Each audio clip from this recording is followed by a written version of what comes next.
Switching gears to provincial politics, the Greenbelt scandal is coming back to haunt Premier Doug Ford and his Conservative government. The province's privacy commissioner says she's preparing a new report on the government's handling of the Greenbelt. And the opposition alleges today that Ford may be planning to dodge criminal charges by holding an early election. Al Sweeney reports. The Ford government's plan to build housing on the Greenbelt lasted less than a year.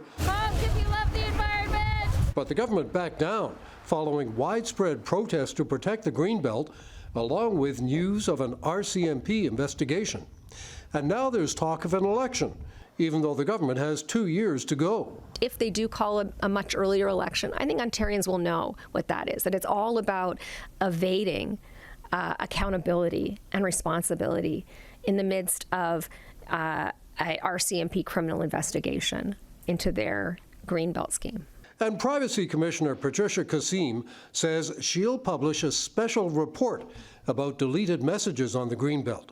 Kosseim says she has 19 access to information appeals concerning requests for Greenbelt records, with transparency in government fundamental to public trust. The walls are closing in for the Ford Conservative government.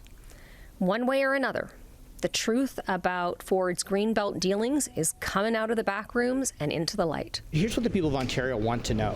They want honest answers about who's benefiting from the $8.3 billion scandal in the Greenbelt. The government's not saying anything about an early election. What is important for the people of the province of Ontario that is focused on building homes, focused on building an economy. But McMaster University political science professor Peter Grafe says the Greenbelt scandal could hurt the Conservative government. I think it has produced a certain vulnerability in terms of how that party is seen and how that government is seen by Ontario voters. I think they're much more skeptical about whether it's going to be an honest government. I think they're more skeptical about who's being served by that government. Al Sweeney, CHCH News.